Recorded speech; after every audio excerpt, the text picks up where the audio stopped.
break for lunch, and we'll be back at 2 o'clock this afternoon.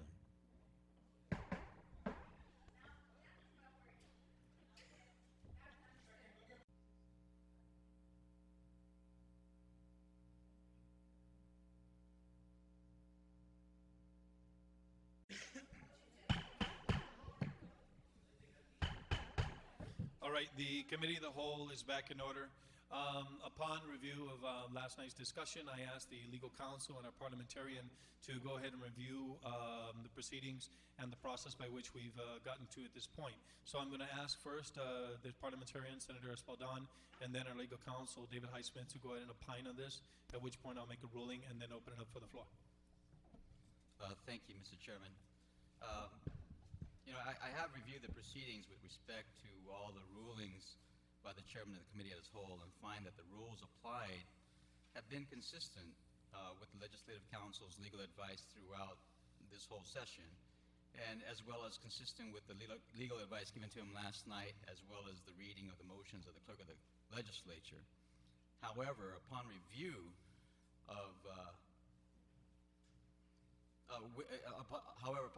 with the legal counsel of the proceedings of last night, I find that there was no motion or amendment made to dispose of for Senator Calvo to object to. So in essence, there was no basis for an objection. However, if Senator Calvo's objection is to Section 1, which we were discussing last night, is to be construed as a motion to delete or strike Section 1 of Chapter 10, which we were discussing at the time, then that motion would need 8 votes to carry. That's the way I rule. All right. Mr. Highsmith? Turn the mic on top. Last night, Senator Ray Tenorio, acting as chair of the Committee on the Whole, ruled that the committee would review the new Chapter 10 of this bill section by section.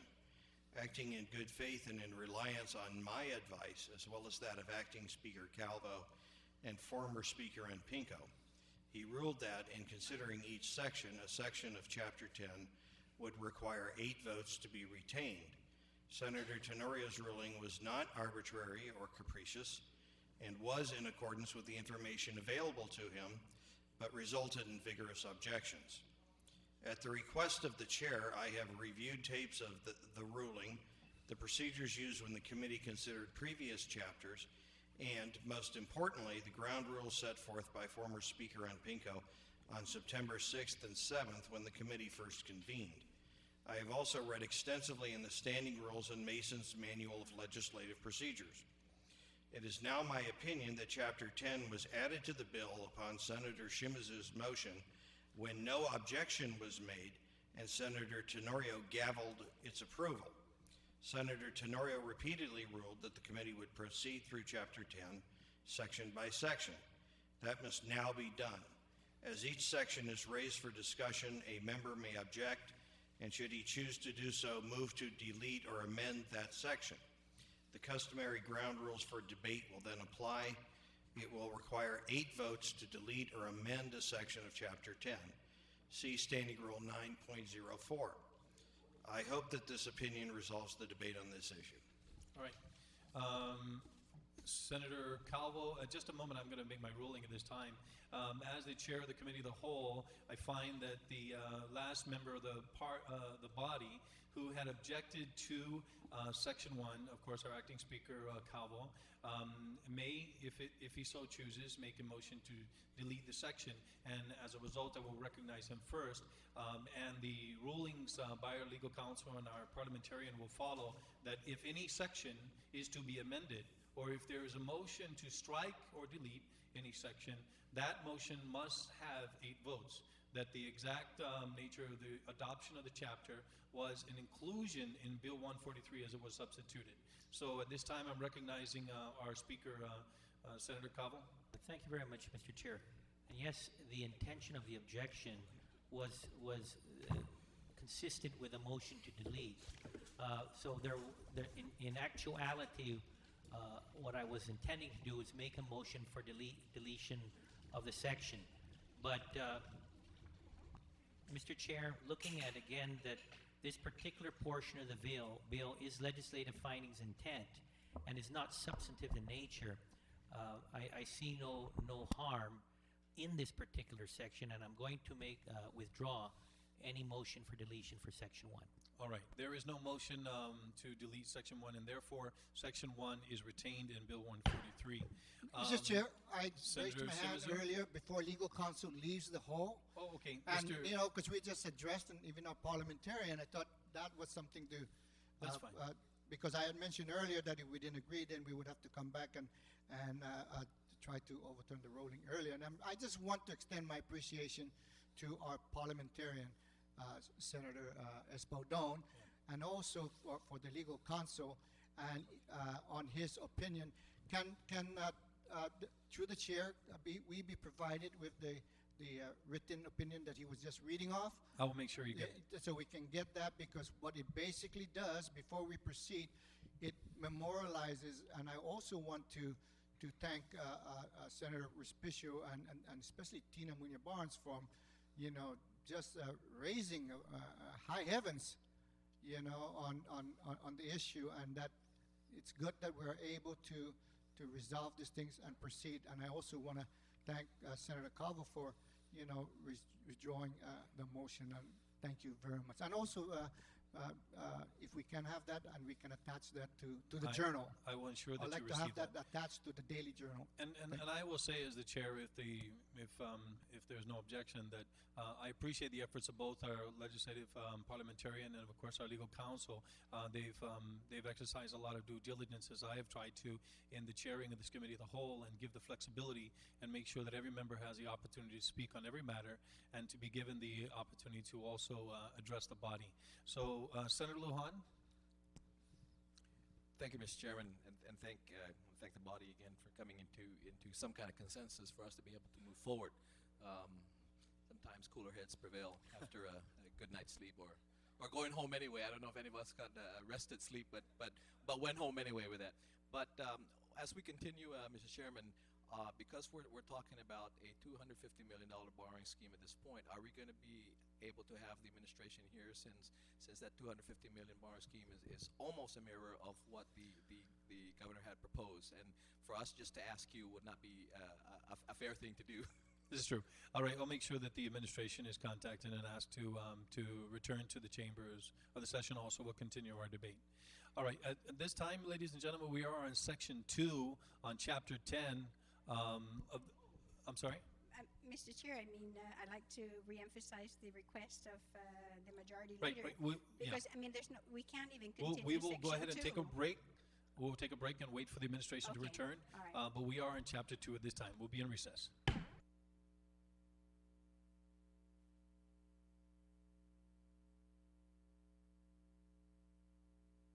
Folks, here we go.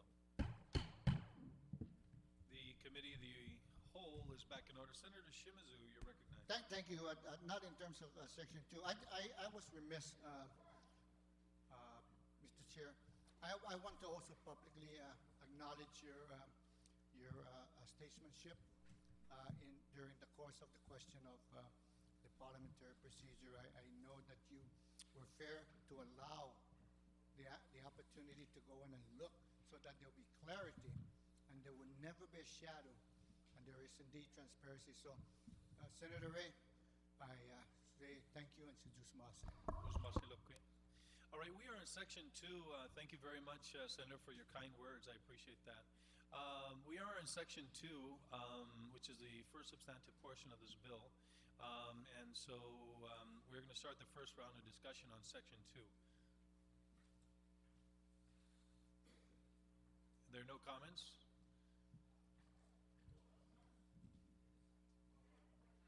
Senator Wanpat. Thank you, Mr. Chairman. On subsection B, it says that... Oh, Senator Wanpat, would you excuse me 1 second? There was some discussion prior with regards to liberalizing and relaxing some of the rules with respect to conversation on this matter because of the clear impact of this particular provision. A motion would be entertained to relax the 5-minute restrictions if that was so desired. maybe to 7 or 8 or whatever the will of the body is. But if there is a motion by any other member to reinstate the 5-minute rule for the 2 rounds, we can do so as well. But that's just a point of information as the chair. All right, proceed. Thank you, Mr. Chairman. On subsection B, which addresses the terms and conditions, I know that it says here for 30 years is the date to pay off, but the interest rate, I mean, because I've seen this several times, and I'm just wondering because it's subsection B, I don't know what page number, but at the bottom, the last line, not exceeding 7.5% per annum. Is that basically the standard rule for a 7.5% interest per year? And the reason why I asked that question because I know there was actually a group in the CNMI that were able to get a large bond, but at really less than 2%. And so I'm wondering, what would the bondholders do here, the advisors? I mean, because you say 7.5, does that mean they're going to try to find bonds then at that rate when there might be opportunities to find some at a lower interest rate? We'll ask our GETCA representatives, to respond to that. Senator Judy, according to Ali Limchako, our Bank of America financial advisor, she said that the 7.5 rate provides about 200 BPS in cushion in the current market. So if you want to go lower to support the refinancing at a lower rate, you can go back anywhere between 6.75 or 7%. But according to Ali, you shouldn't go any lower than that. Higher, I'm sorry. You always go lower. Higher. Are you aware then of the bond that was put out by the CNMI? Yes, can you tell us maybe because I'm thinking that if they're able to get it at that very low interest rate, why is it that that's not being recommended for us? In setting this section to have a yield not exceeding 7.5%, it's not to say that our bonds will be secured at that rate, but that gives us the cushion. So when you're borrowing money, the borrowing rate as you go out tends to be a little bit longer, but the average we're projecting on this bond is about 5.5%. With what happened to the CNMI, I believe when we reviewed their indenture, it was a refunding of existing bonds to get lower rates. And they had extreme conditions to secure that rate in lockboxing a number of accounts in order to get that investment grade rating. And again, it's also timing in the market. But with these bonds, again, we're projecting to get an average coupon rate of about 5.5%, but we would need that cushion to take care of what the market is going to buy these bonds at. Thank you for that response. But you know how it is sometimes when you want to put out a bid. Of course, you don't announce, what dollar amount it is that you want to bid out. You just want companies to come in and say this is what they can do for this particular price. And I'm wondering that because if it's here and it's going to be, by law, and the percentage is already known, that we would be at a disadvantage. So that's why I'm asking, is this a standard procedure then, although you say there is that possibility of going down to 5% or 5.5%? When they market the bonds, there's extreme competition for the bonds, and being triple tax exempt, we anticipate getting the lowest rate. The law itself, I don't believe is disclosed as far as our caps on interest rates to the bondholders. but when we do go out, it's highly competitive. And as in the CNMI bonds, there's usually a larger demand of bonds than what we actually bring to the table, and that's what allows us to bring the rates down as low as possible. One more question. Sure. So I know in the CNMI case that you're saying that there's a number of things that were lockboxed, and I'm wondering, would our case be greater as well if there were more also requirements or things that's going to be required of us to do that would increase our chances then of getting a lower rate? And what could those be?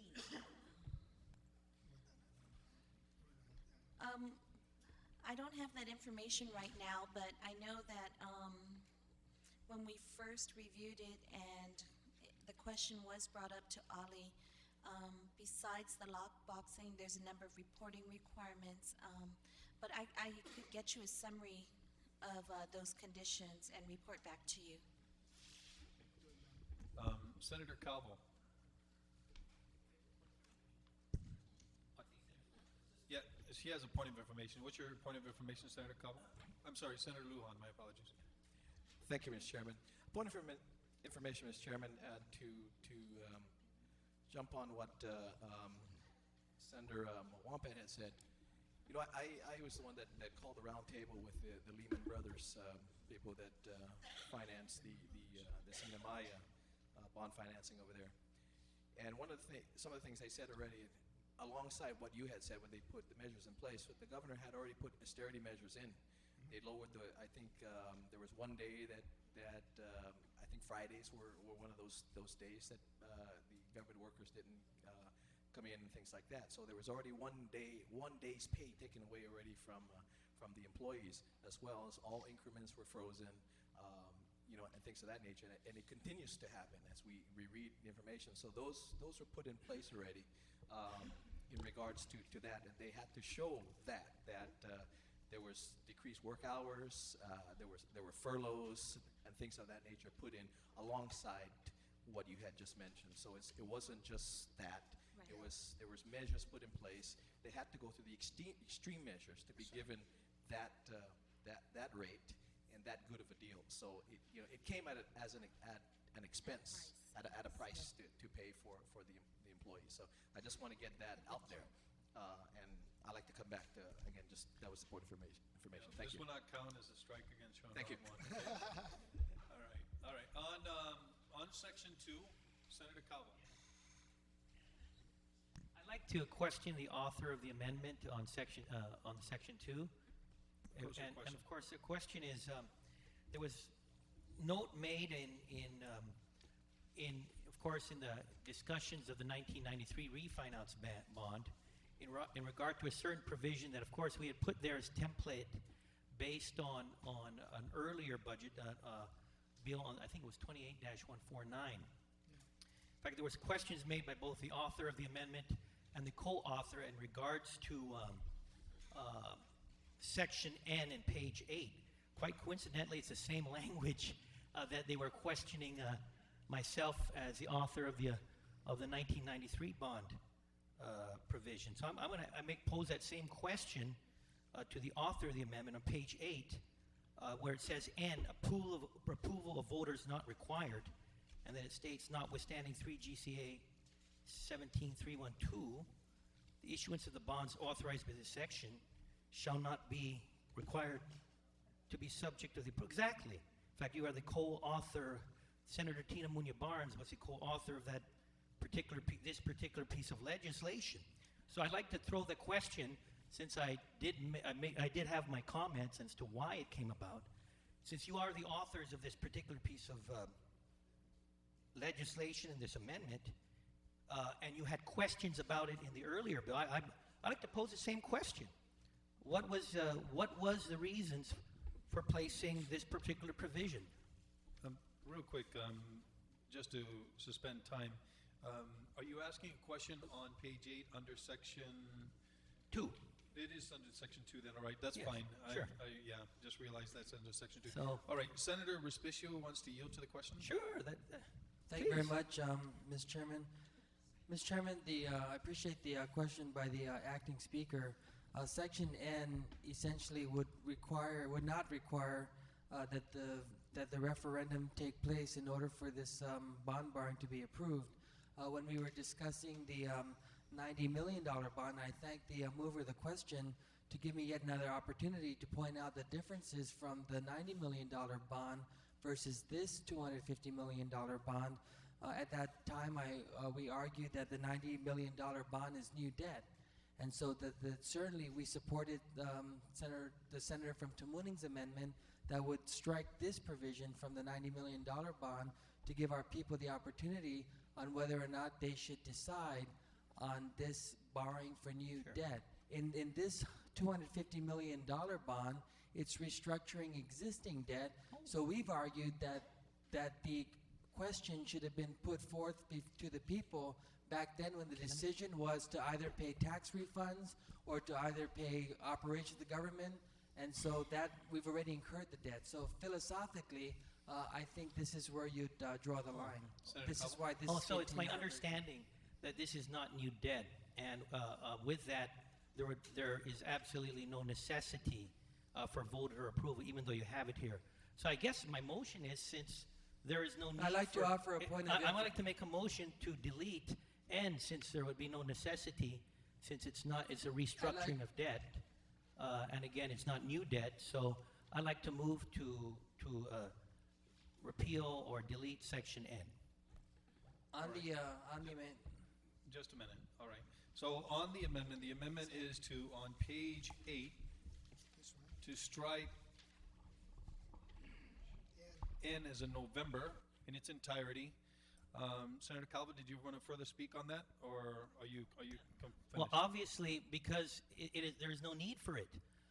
The author of the amendment believes that this is a restructuring of debt, and there is no new debt. So, obviously, I guess what his statement was, there would be a need for voter approval in the refinance of the 1993 bond, but there would be no need for a voter approval in this particular measure because it's a restructuring of debt. And if that's the case, obviously, if it is to be taken as a truth and fact, then why put place N? It makes no sense based on his logic. So again, very simple amendment. I'd like to move to strike it since it's not a necessity. There's no need for voter approval.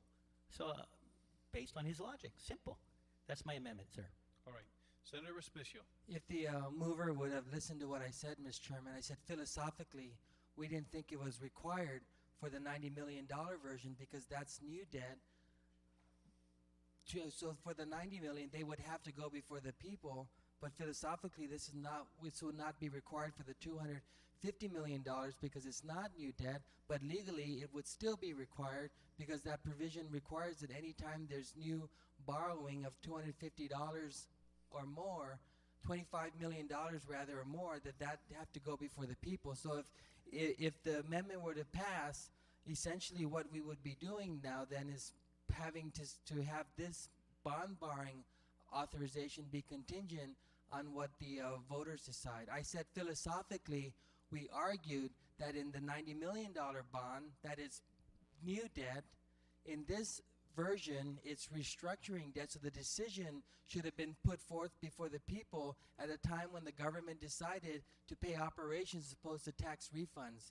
So I stand in opposition to this amendment, and even though philosophically we're saying it's not necessary, it's still a legal requirement. I wish the mover would have listened to everything I said, Mr. Chairman, because that's exactly my presentation. That's fine. All right. On the amendment, are there any further speakers? All right. There's been opposition. Senator Calvo, you want to close? Obviously, I may not have understand what the senator is objecting. And so the senator is objecting to my amendment to take out approval of voters not required. So I would assume then the senator would not want to have voter approval on this, and obviously that's his reason. Obviously, the senator has mentioned that it is really not a debt because it's a restructuring of debt. Philosophically, interesting that he says philosophically it's not a debt, but if it, in terms of legality, it is a debt. I still don't understand that logic, but then again, you know, I'm not too sure about what kind of logic are in his statements. But with that, again, I'd like to close by saying it is not a necessity based on the statements were made by the co-sponsor of this bill, based on his statements he made in regards to the 1993 refinance, and based on the statements he made today. So I see no reason for it, and I call for the deletion. Correct. All right, on the motion, there is an objection. As many as in favor, please raise your hand.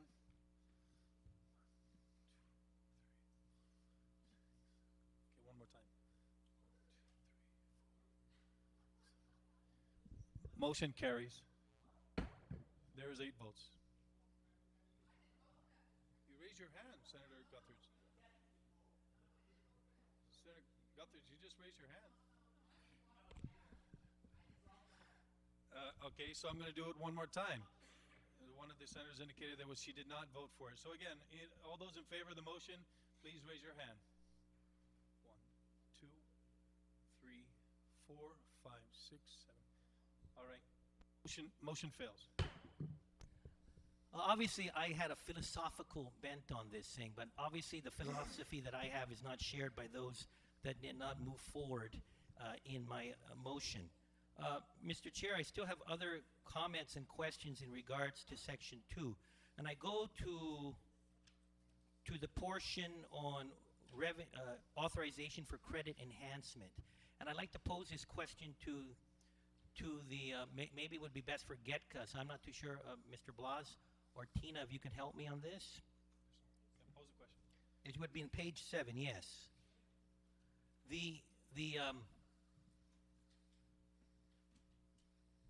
Well, first of all, would this require bond insurance? This measure?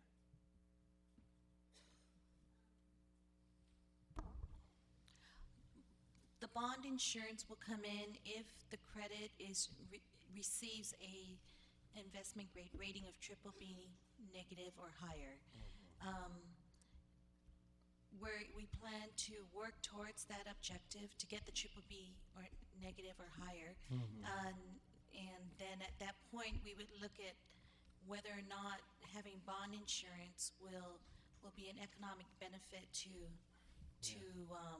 this financing. And in doing that, we weigh the cost of the bond insurance with the amount of interest savings you would get from the financing. So in this particular J, if this is this a necessity in this particular in the bill we have in front of us? Again, if getting the bond insurance will lower the interest costs, we want to have that. We include that so that there's that flexibility. How much would the insurance cost be? It depends on the credit. When we did the airport bond, the bond insurance on that credit was a bit higher. It cost us about 3% of the total par amount. When we did the Section 30 bonds in 2001, that was about 2% of the par amount. So it depends on again, how the insurance companies view the credit and the risk, and also how much exposure they're willing to take on the insurance. Okay, so at this point, you would advise not against taking this particular section out. That's correct. Okay. Going back just to a general statement on Section 2, there was some statements made by Ali yesterday. Obviously, Section 2 carries a meat. You know, we have a $250 million bond indenture. Of course, there was a concern based on the pro forma that trying to sell this thing, actually as is, it's not marketable. So let's say we were to pass the language in this bill into law. It's passed, the governor signs it, it goes out. You folks now have to sell it. She said it was non-marketable. Do you agree? Based on, again, the statements, assertions made by Ms. Lamtiaco the other day. I think she was speaking on the performas, and some of the credit weaknesses would include taking out a $250 million bond, reducing our deficit, and then in 3 years later, it grows again up to the same levels. And so we would have to Well, let me make answer it the easier questions for you. to it, because it's hard to say. Let me make it easier to you. What do we need to do to make this thing marketable? We would have to show that we are addressing the deficit, and we're trying to manage the growth of it by bringing it down. But that's based on the pro forma, correct? Yes. So if the pro forma that the administration is currently utilizing, based on what was presented yesterday, renders it non-marketable, how do we pass something Yeah. if already you're telling us it's non-marketable? To me, it's folly. So what I'm asking you, this is an opportunity. I'm sure we don't want to vote on folly. So what can we do for this particular piece of legislation to make this not a folly and to make it marketable? And again, I know I've taken too much time, but again, I'm asking if you can be if you can give us some suggestions and pretty detailed suggestions on how to make this thing marketable.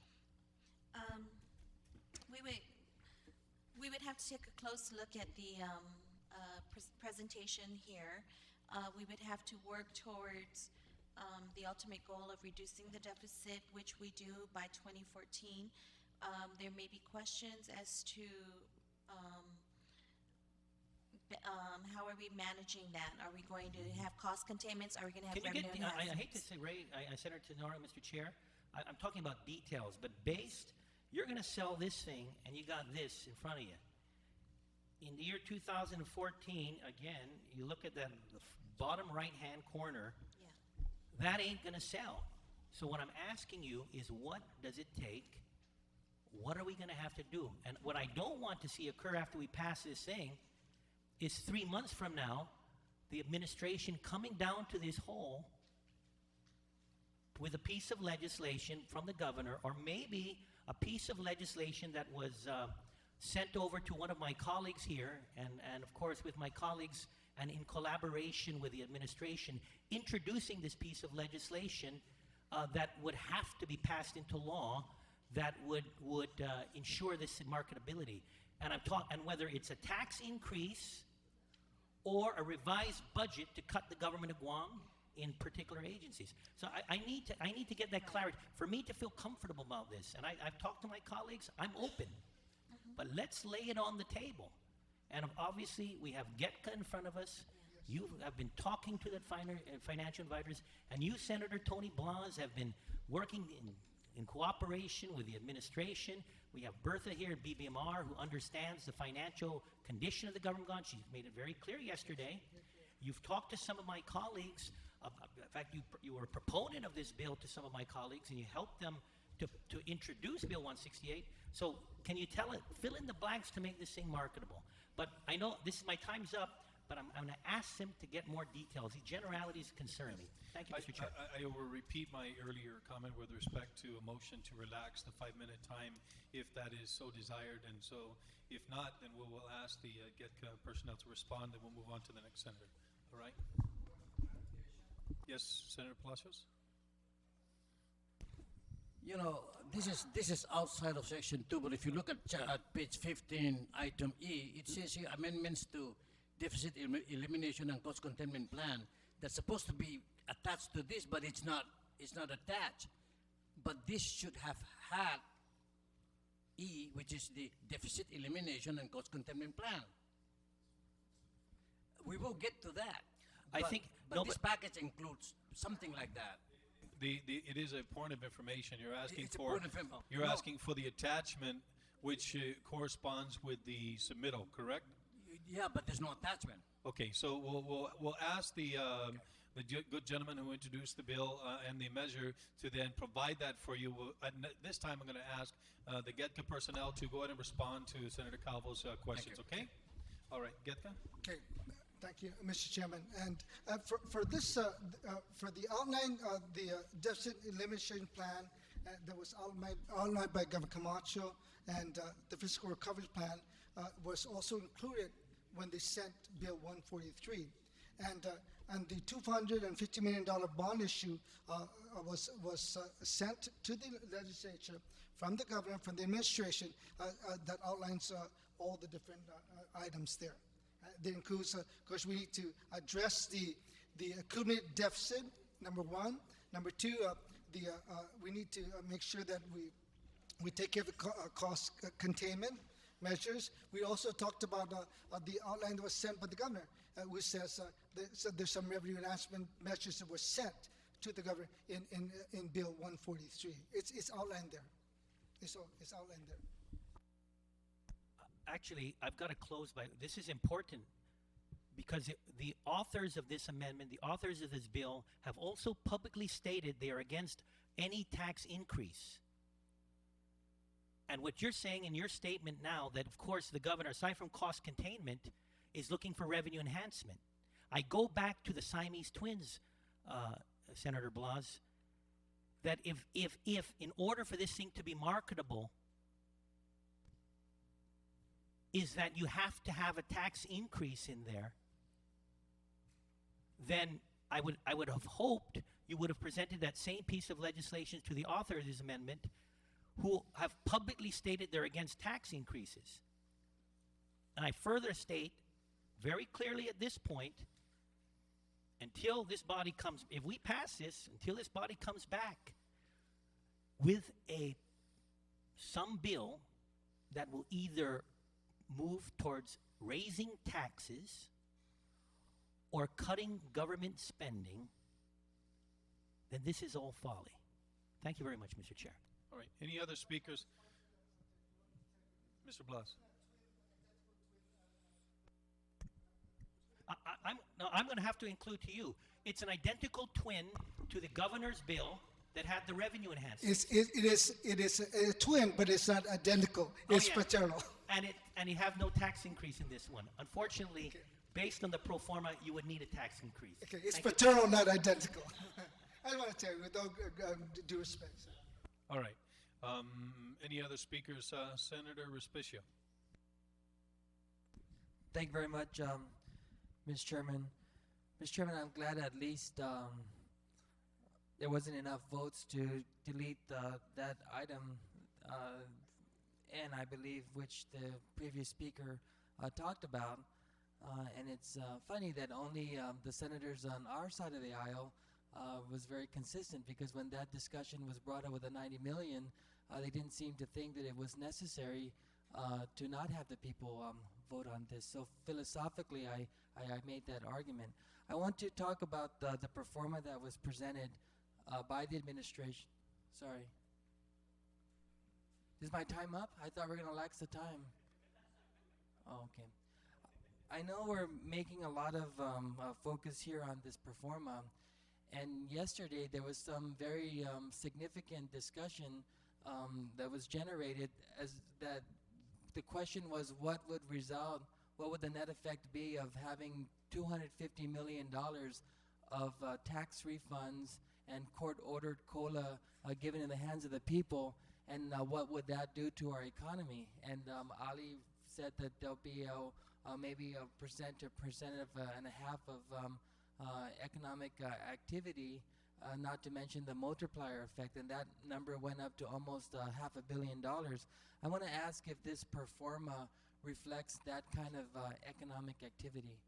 If this 250 million bond were to be floated, does this pro forma, which you have the revenue projections for 09 and 010 and beyond, does it reflect the kind of economic activity which will ensue as a result of this type of borrowing? No. The pro forma did not include the economic activity that would be generated from the borrowing, simply because my approach with the deficit elimination pro forma was to be very cautious and not be presumptuous about what the legislature would do with the borrowing. Secondly, we did not have the expertise that could give us in more definite numbers what those could be. And we figured in the course of, in the process of deliberating on the measure that we could arrive at that. But no, the performance does not include it. You know, I really appreciate the comments of the previous speaker, and I believe it's causing the members of the legislature a great pause. It's almost causing me some pause myself. But if the idea of whether or not we can afford to float a $250 million bond is based on a pro forma which does not accurately capture that kind of economic activity, I don't think it's doing due justice to the version that we're presenting for the body's consideration. So I think at some point during this discussion, maybe the administration, together with GETCA, can revise this projected outlook to accurately reflect that kind of scenario. You've already taken out, Ms. Duenas, the revenue enhancement portion, because although the administration will always pursue revenue enhancements regardless of whether or not this bond borrowing was authorized, because the governor publicly stated that he wants to level the playing field in how these taxes are assessed across the board, and that was his philosophical thinking. There's a majority of us, maybe all of us, who don't subscribe to that kind of thinking. So as a result, you've blacked out all of the revenue enhancement portion, but yet these projections for the fiscal year so far does not reflect that kind of economic activity. The second thing that I said is even the projections offered by the Office of Finance and Budget from from 08 to 09, they're projecting a $19 million increase. From 09 to 010, they're projecting a $20 million increase. This also does not reflect the kind of economic activity which will ensue as a result of this kind of authorization and distribution of proceeds. So I think, to be fair and to not have a kind of spin or a kind of scare tactic that this is a Siamese twin and the other twin is called revenue enhancements, without really qualifying that there are other types of revenue enhancements, like the mover suggested himself, to beef up the resources somehow with rev and tax to go out and collect the $100 to $120 million or thereabouts, which is owed the government of Guam. So not also to include the opportunity this will give us to address our structural imbalance and truly appropriate based on what the actual revenue projections are. So, you know, I don't know if we need to take some time.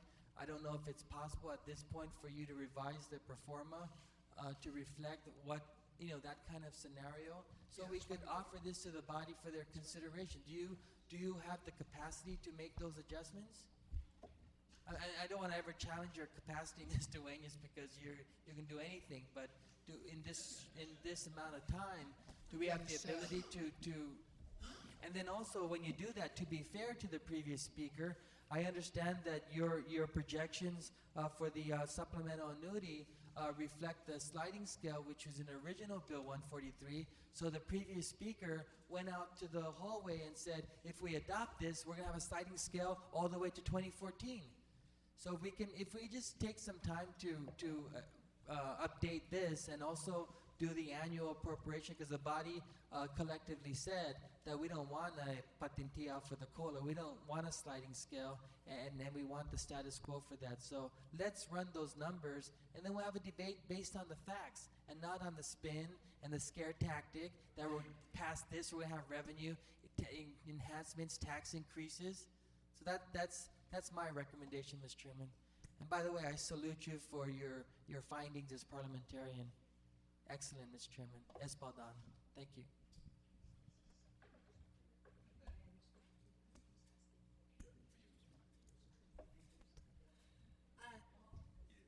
Senator,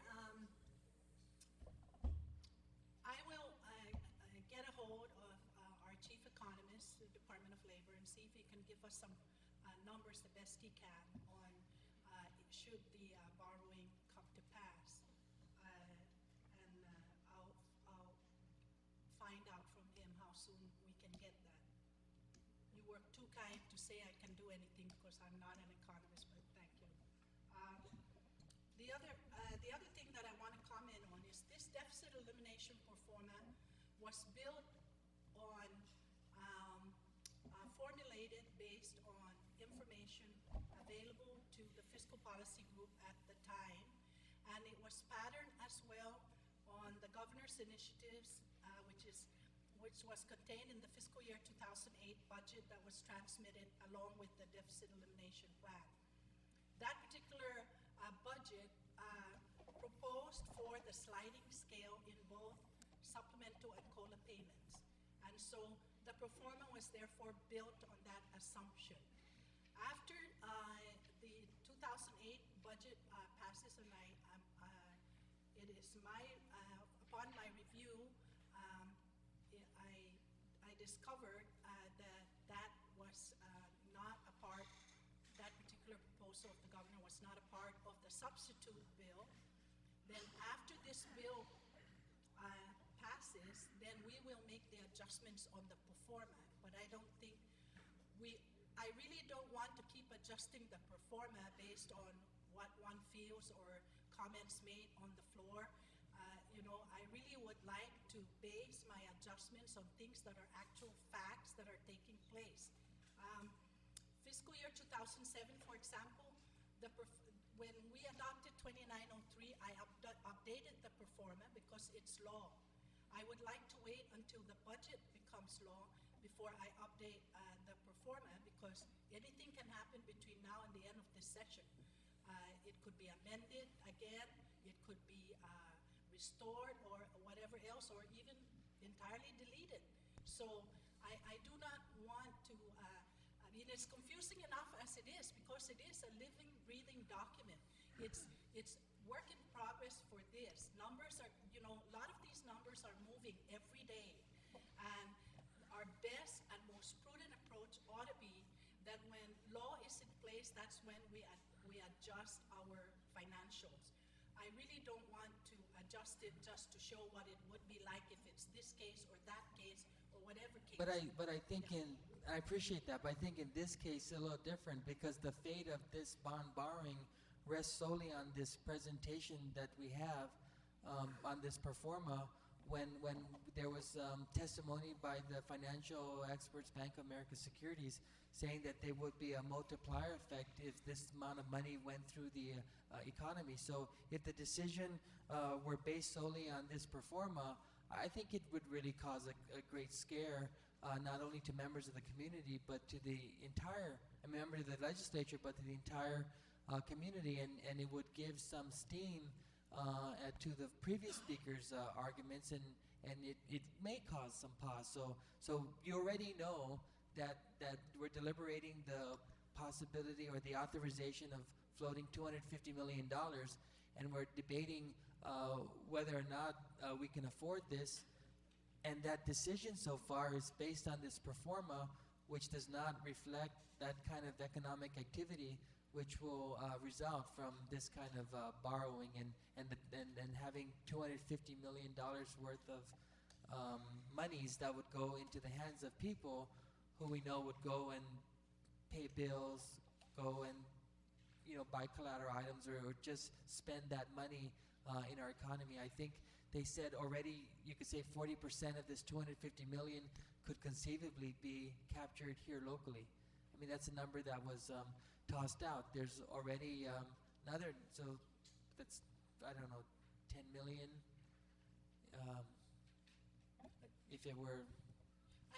I appreciate what you're saying, Senator, and I'm sure that in spite of the heavy reliance that the potential lenders are going to be looking at our ability to pay the loan based on the pro forma, I'm sure that they will also understand that the pro forma as presented now will change should this amendment, this particular chapter be enacted into law, then of course we will have to accompany to the the lenders, the updated pro forma.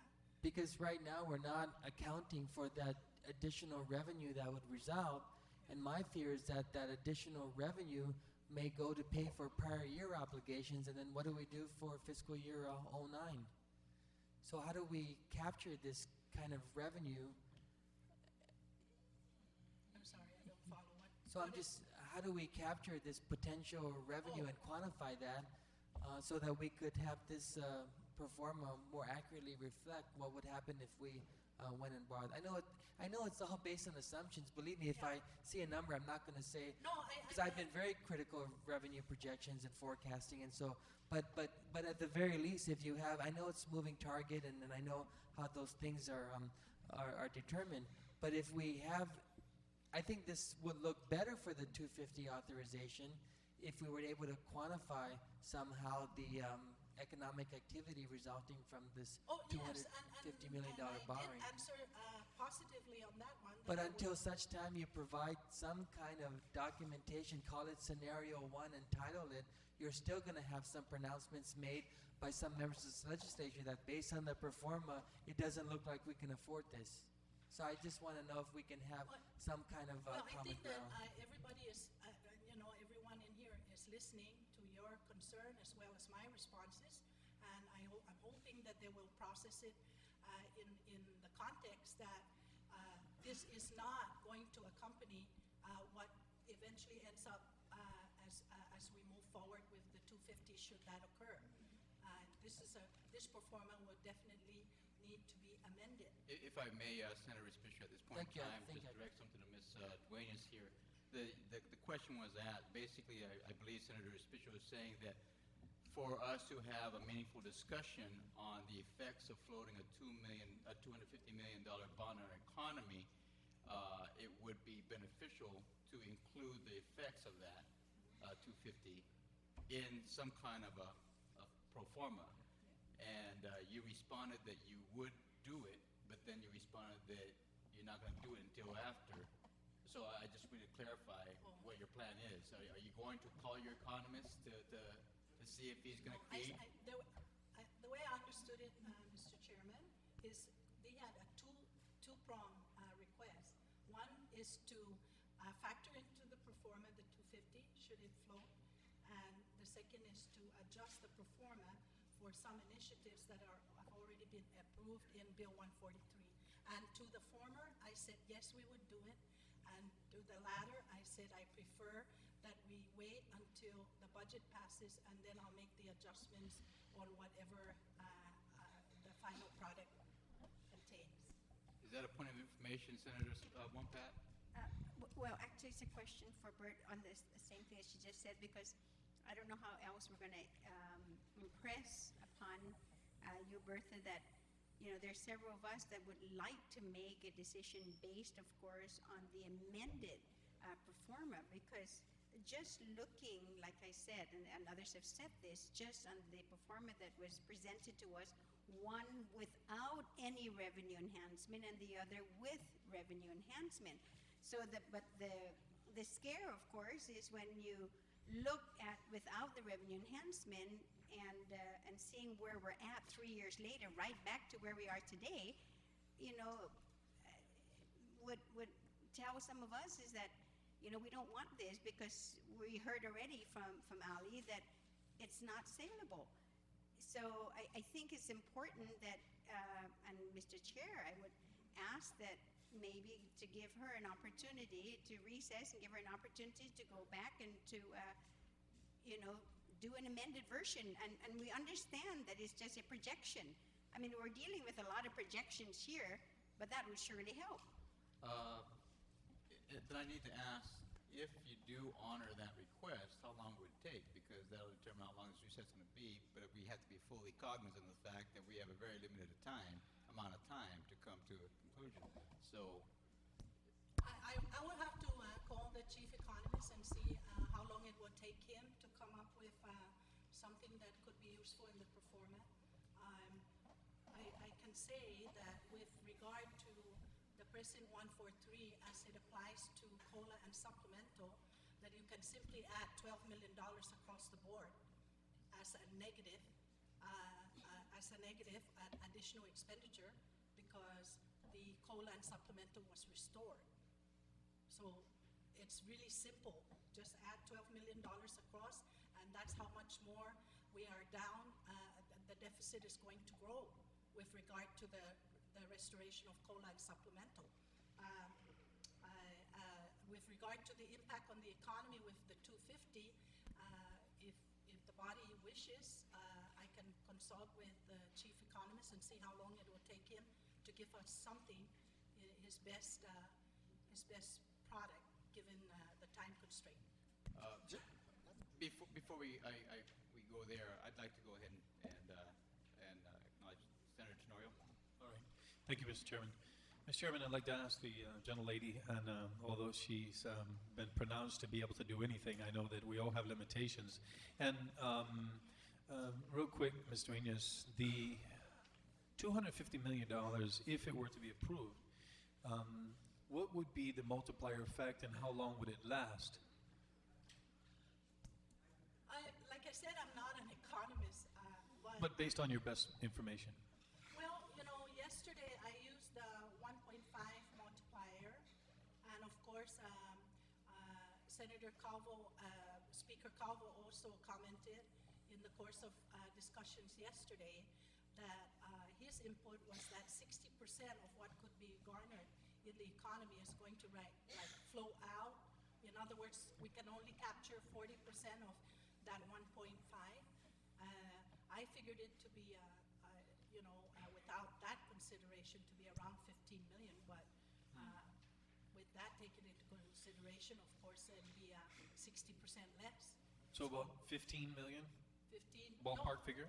No, 15 would be too high based on that. It'll be probably 6.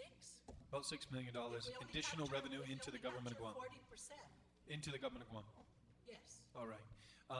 Now, in the whole scheme of things, we're looking at a 30-year amortized $250 million bond, correct?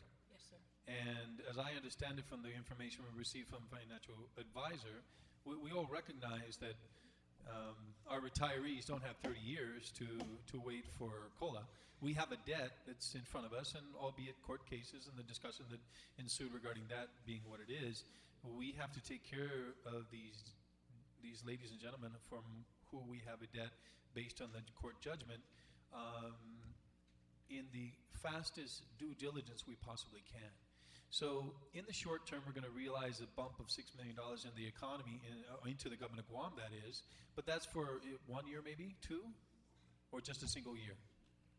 Like I said, I'm not an economist. I don't know how long that residual will last. So Would you say you would get $6 million for 2 years at least?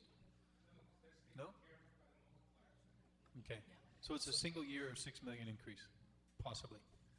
All right. Now the forthcoming year, we're going to be paying, we're paying $8 million for the first year in interest on this loan based on the existing scenario, correct? correct. Now the forthcoming year, we're going to be paying $14 million on the interest only, correct? Interest only for 2 years after that. That's right. There's a May and a November payment.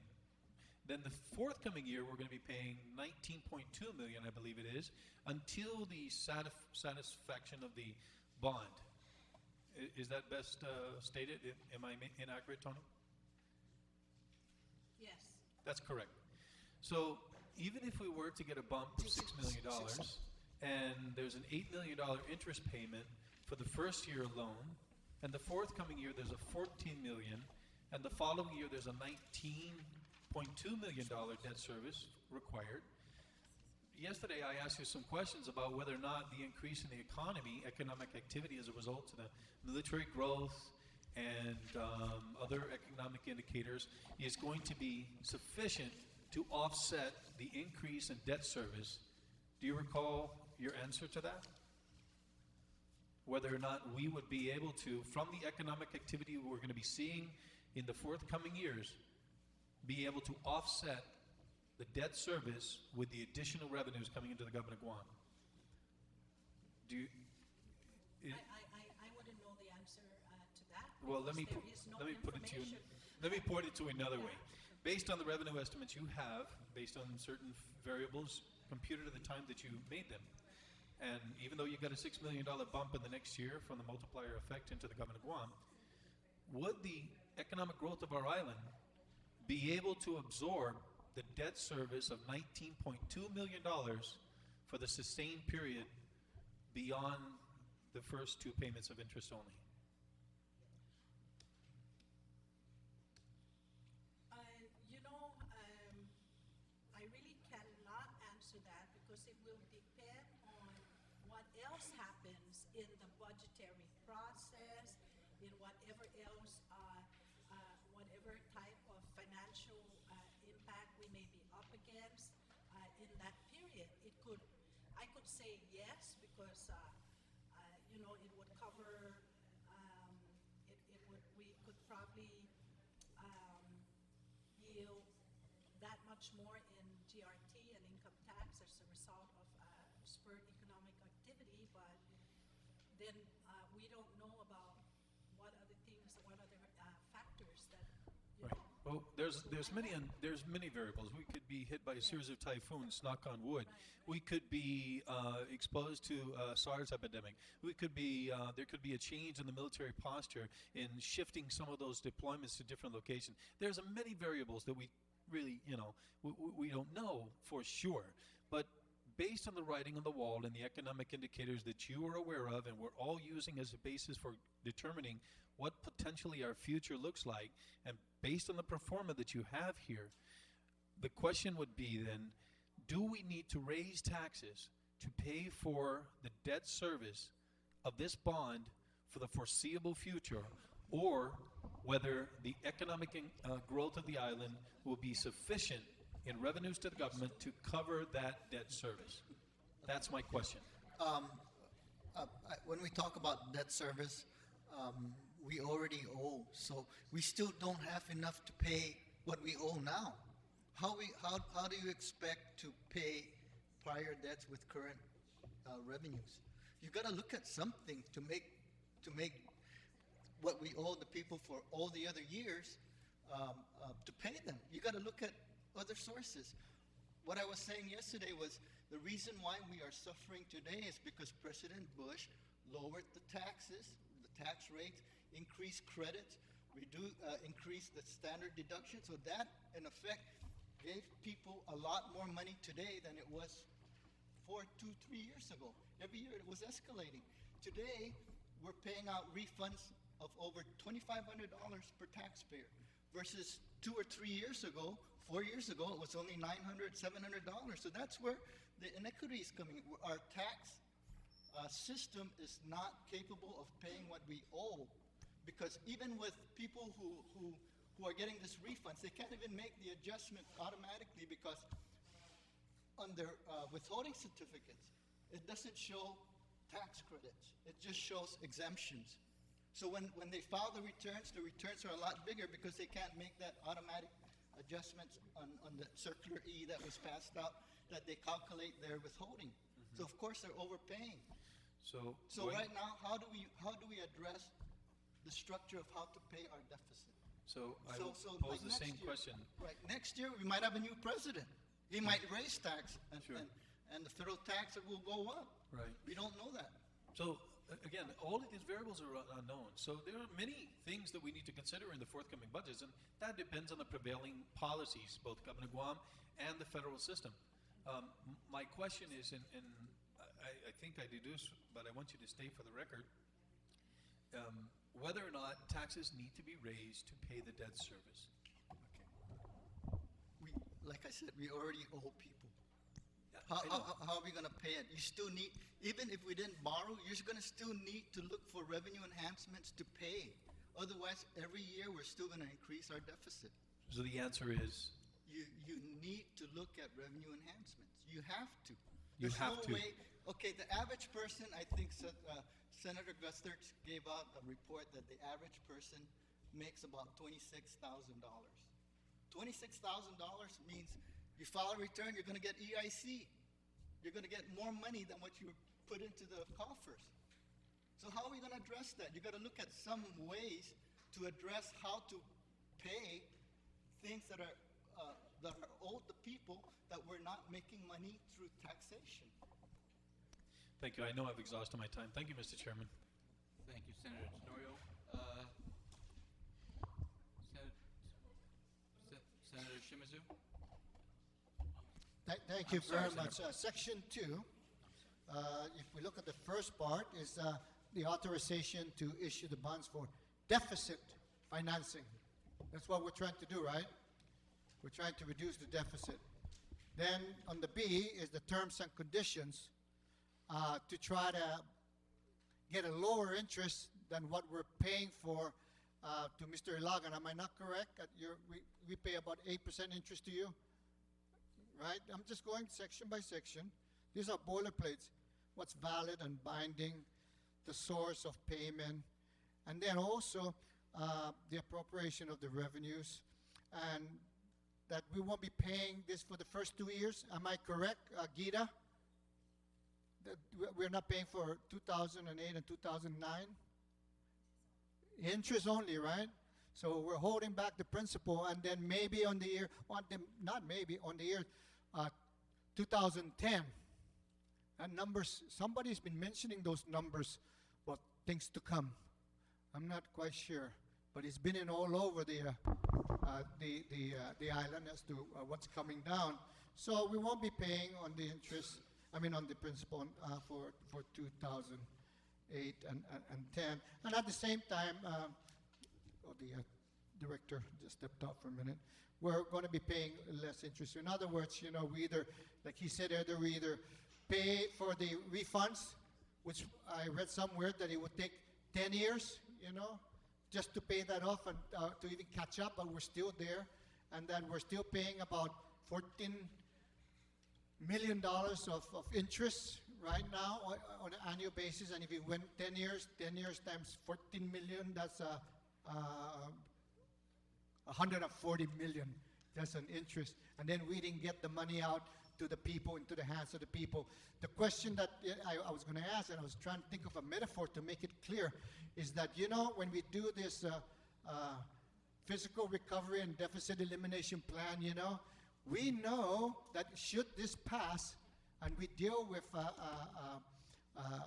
logic and theoretical assumptions, that there will be $250 million in the economy.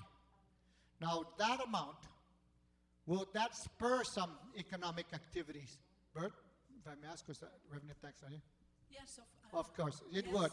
And if I remembered correctly with Ali, and I got my notes here, I asked, and she said, I'm not an economist, but being in the business of financing, he said they probably have about 1.5, and that, I said, well, I don't know what 1.5 is in terms of the multiplier, but just give me a ballpark figure. Just give me a ballpark figure. She said about 500 million. That's the economic spur. Now, I didn't say that. I just used my common sense that if $250 million are in the hands of people, they're either going to save, pay their bills, and go out and spend. Now, $250 million will spur that economy. So we need to look at that as the revenue enhancement and stop only thinking in terms of revenue enhancement is only raising taxes and raising fees. There is going to be economic activities, wouldn't there? And that's a big log coming right into our eye, and we should say, let's look at that log rather than just looking with the splinter in our eye. Because given the data that is here, that was put and we took out and we showed and we frightened people with it.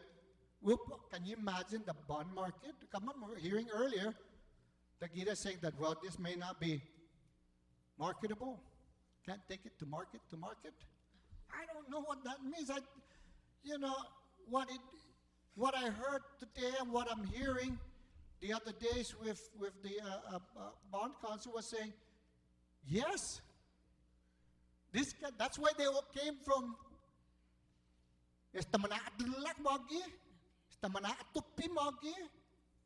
What I'm saying is that they all came from New York, and our good senators raised the issue. So if it wasn't so marketable, why would they already be coming over here? If it ain't marketable, they'll just know, no matter what we do, insurance, enhancement, it ain't going to be, but I saw them with their briefcase.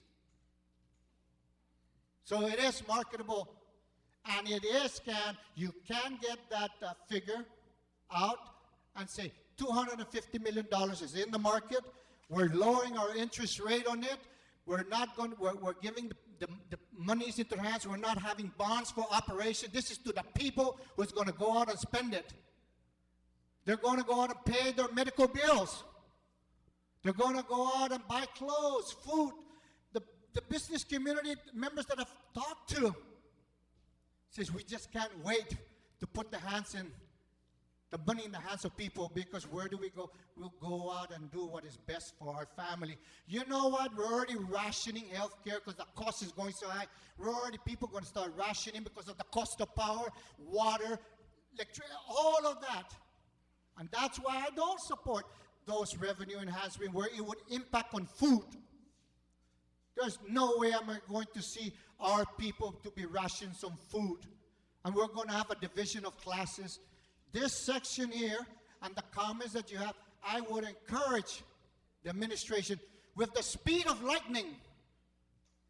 My Lord, all you have to do is look at $250 million in the hands of people, do your models, and you can get it back to us, because I do not want to be able to go and say, and scare everybody that revenue enhancement means tax increases. My revenue enhancement was what I said yesterday. Shh, can you imagine?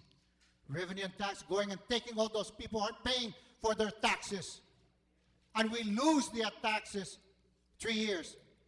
But we fortify revenue and tax right now. We pass this bill. He gets his automation. He gets his retirees to come back. He gets his lawyer. My Lord, you have to be able to know that is going to be a big impact. I wish he comes back in, because I do want to give him an assignment. You are the tax man. Just look at your inventory. Already, for every $25,000, you get 10 times your money back. He's absolutely right. You get 10 times the dollar. For $25,000, you could get, am I not correct, $250,000 of assessment that will hold for 10 years, rather than if you didn't have that's revenue enhancement. I'm going to repeat that. It is not only raising fees or taxes. I say no to raising the taxes, but I say yes to tax refund. And we must show that it is indeed marketable. And what we do when it's marketable, we go out and buy insurance to even make it better. Yes. Am I correct, Senator Blas? Well, the bonds are marketable because of the strength of GRT, and that will sell. And the management of the deficit also is a good marketable tool that will impact the credit rating. And of course, if we don't address the deficit, then it'll get worse, and things will be the status quo. So, the GRT is a sellable item here in this. Okay, and then another section that deals with the cost containment. We had talked about spending discipline. Senator Palacios and Senator Wampat, we had talked about that, and it's in there. Now, if you want to work out the figures of 9%, only giving spending on 9%, and I understand from the Director of Budget that 5%, if I'm correct, it's either $20 to $30 million in savings. Now we want to talk about, things that we have no control over, and that is God made a kind of catastrophe. That's why they call it a rainy day fund, because only Him makes rain.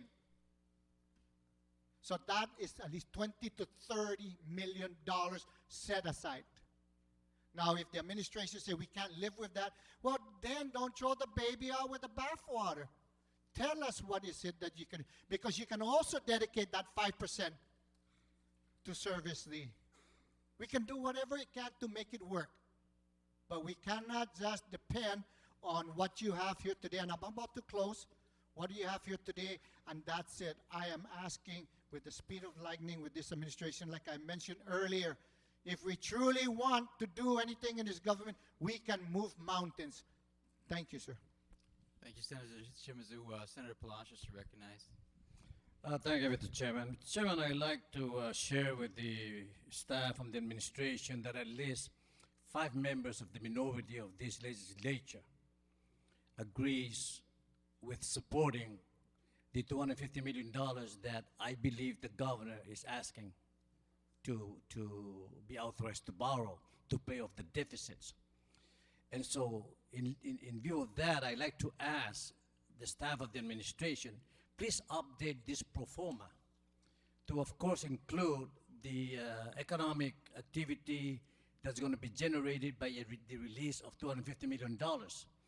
And of course, update the COLA because it's not going to be a sliding scale. Update the supplemental annuity because it's not going to be a sliding scale.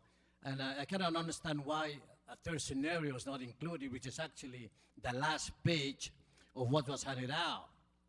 And the third scenario is actually a scenario that combines revenue enhancement and cost containment, which by 2004 would put this government on surplus, actually surplus. So present that scenario because then we can debate. And do we accept those things or not? Then we will find out. But we keep on talking about something that's not updated. We cannot. And I asked the administration, there appears to be a willingness to at least consider, and perhaps maybe we can have 8 votes to pass the $250 million. Take that package and then try and make that, could you present a scenario that will make that a viable project?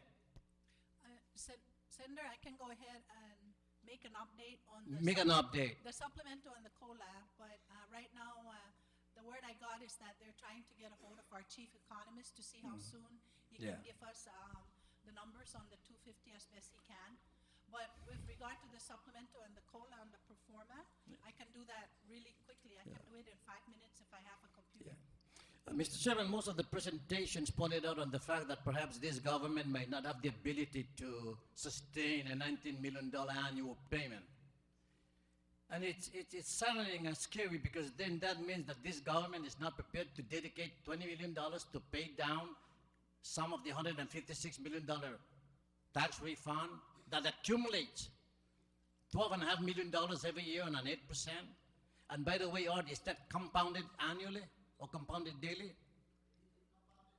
So that means that on the balance, just the revenue, just the tax refund of $156 million at 8% is $12.5 million.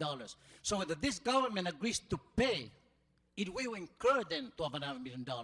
And next year, that $12.5 million again will be charged again X percent. And that's why I say this thing is not going to go away, believe me. The COLA issue did not go away 13 years ago. And it will never go away until this is settled. And so as we speak, so the inaction by this government is actually, can be worse than if we act on this right now. Because even if we don't have a borrowing authority for $250 million, we still have to pay this COLA. So what would be the ability of this government to pay on an annual basis some of that COLA, which is still a balance of $115 million, and then $156 million on the tax refund? If we cannot pay $15 million on an annual basis to cut that down, then where is the sincerity of this body to settle that debt? Again, whether we like it or not, which one do we prefer? To pay that off and not incur $12.5 million just on a tax refund? And that's my point, is there's no escape on this issue. And on revenue enhancement, we can look at exemptions. To me, that's not increasing tax. There's no way. The tax structure are already in place. We just provided exemptions to favor certain groups. And we essentially tell these certain groups, well, you don't have to pay taxes, you don't have to pay taxes. All the other businesses pay taxes. And when we remove the exemption, we're essentially going to tell this, now you pay your fair share of the taxes. Now you do that.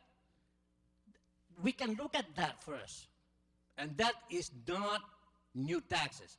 That is just terminating the special interest favors that have been going so long for what, 20, 25 years? I don't know how long ago. So make this, again, one last request, make this bond borrowing a viable project, and then we can discuss that. Thank you, Mr. Chairman. All right, Senator Juan Pat. Thank you, Mr. Chair. Mr. Chair, Bertha has mentioned that if she could have access, of course, to computer to try to get this information, and also for the economists to crank out the numbers. I'm asking if we could just take a dinner break and come back, then 7, give them an opportunity to get all the numbers and the new performa. Take a 30-second recess just to consult with a couple of members.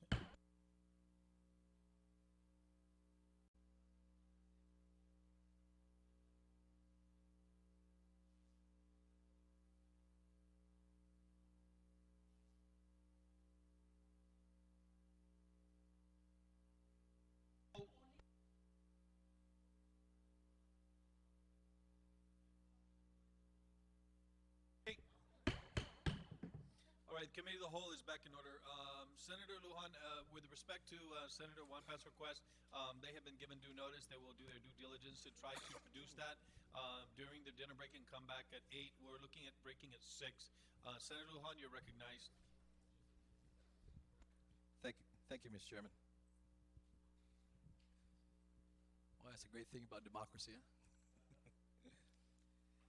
You know, Mr. Chairman, I sit back and listen, you know, and again, I have to reiterate the point that I'm not a fan of borrowing.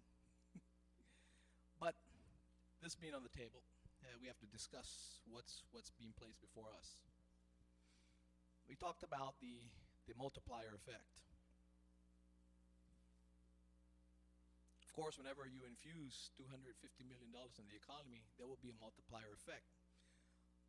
However, what we have to realize in this is that it's not free money. It's expensive money. It's expensive money. We're not getting it for free. We're buying this money at prime. And so there will be a multiplier effect. Now, the multiplier being maybe 3 or 4 times, you can knock off maybe the first couple times because we've got to pay this money back. That's one issue. The other thing is in regards to the economic future, Guam's economic future, in regards to the increased number of tourism, the military buildup, and all this. We heard the other day in regards to the General Accounting Office, in regards to them not knowing the degree and all that in regards to the military buildup, them not knowing. There's instability in the Japanese government at this point as to really how much money they're going to be really able to fund this whole marine move. We have a national election coming up next year. We know the policies of we already know the policy of a conservative president, a conservative Republican. We have more moderate Republicans that are running. We have liberal Democrats, and maybe moderate Democrats are running. All are saying, counter saying what has been this administration's policy.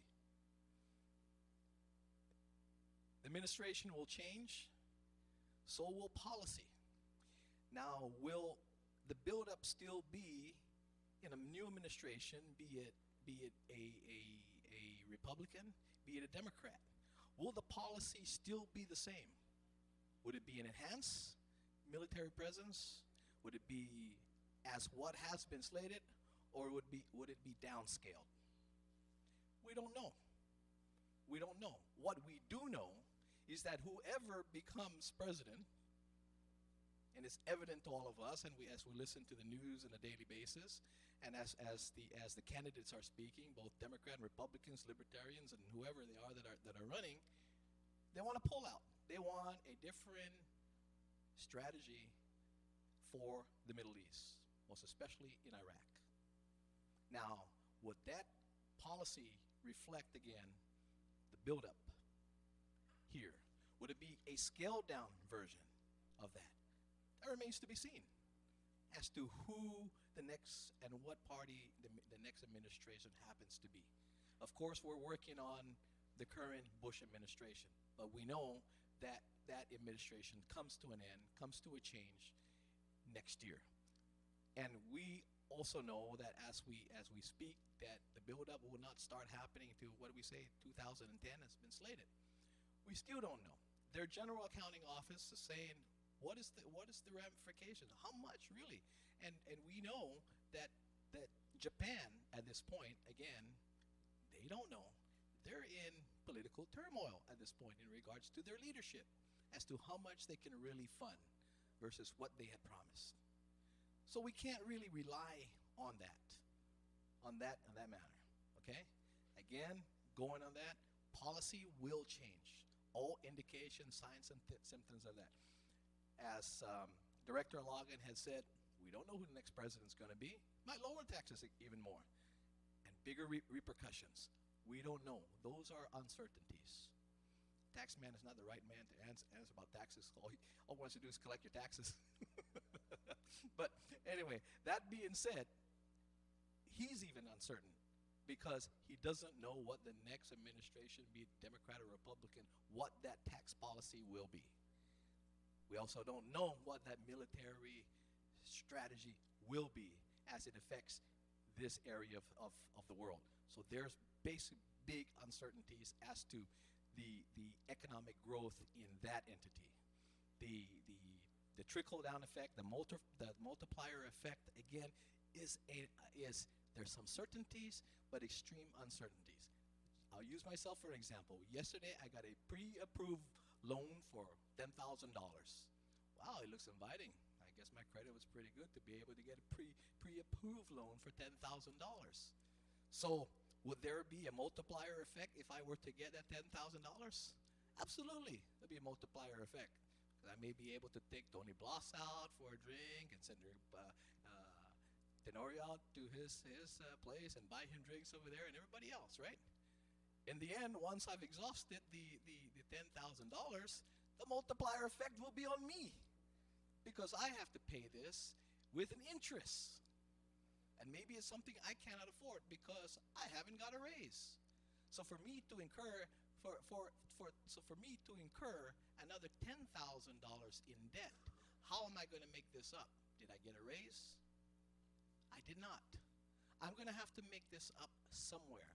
So as I spoke yesterday to Ms. Limtiaco and Ms. Duenas in regards to this, I tried to relate this to, because it's similar, it's just in a bigger scale, in the borrowing schemes, be it individuals or governments. I cannot go to the bank now and say, Senator Tenorio, he happens to be the president of the bank, Senator Tenorio, I need an extra $100,000. And you say, what's your ability to pay? I say, well, can you just factor in the multiplier effect, please, into my application for loan? Factor that multiplier effect in there. My salary remains the same.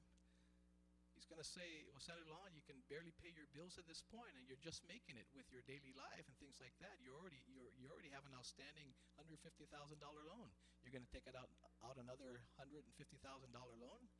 But I'll say, well, imagine, there'll be a multiplier effect, and you factor that into the economy because, if I spend it on Payless or spend it there, they're going to spend that much money in GRT. That's the multiplier effect. But they're thinking on your ability to pay. You, Jesse Luan, what is your ability to pay back?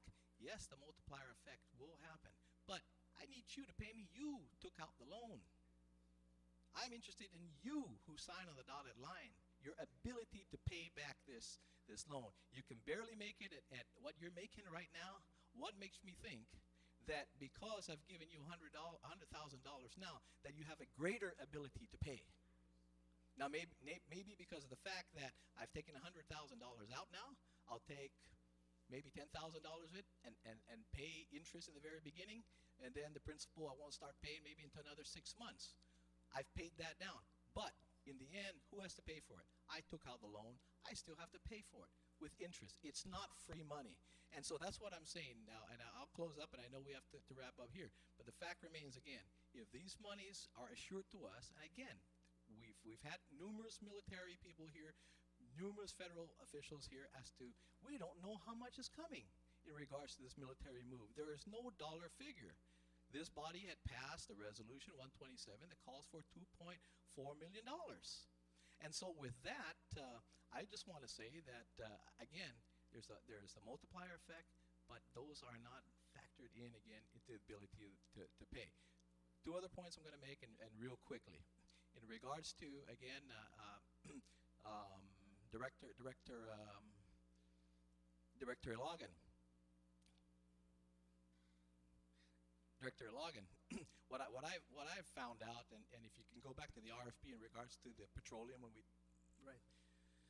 the RFP it stated that the company is responsible for all income taxes and all to abide by all laws on Guam. So that means they have to have a business license and that. And the other thing that we need to also aggressively go after is that this company that has the contract to collect on these outstanding bills at GMH that haven't been collected, or in some cases I think that they've been collected and not reimbursed back to the hospital. Those are the things that we need, that we have in place. They've been outsourced to go out and collect, and in some cases I think they've been collecting but not given back to those institutions. And so we must aggressively go at them and get those money. Especially, again, we've already hired them. The government had hired them to collect from these people, and in some cases, what I'm reading, okay, is that they have collected but not given to the hospital. In this case, also, and I hope you continue to look at that, Mr. Logan, in regards to the RFP that was issued in regards to the fuel, is that there are a clause there that have to abide by the laws in Guam and are liable for income taxes. I think excused from excise and fuel taxes, but income. So anyway, with that, those are things we need to aggressively go at. And with that, again, I like to be able to speak it, down the line again. So relating to this measure. Thank you very much. Thank you. Senator Pangilinan? All right. Senator Palacios was also recognized. We'll take a brief recess to call on him.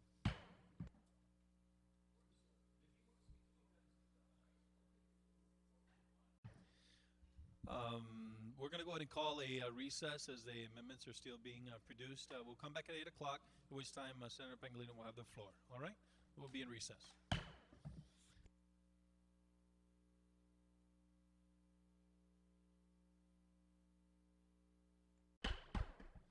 Committee of the Whole is back in order. As we do not have the requisite members to establish quorum, I'm going to call to a recess until 10 a.m. tomorrow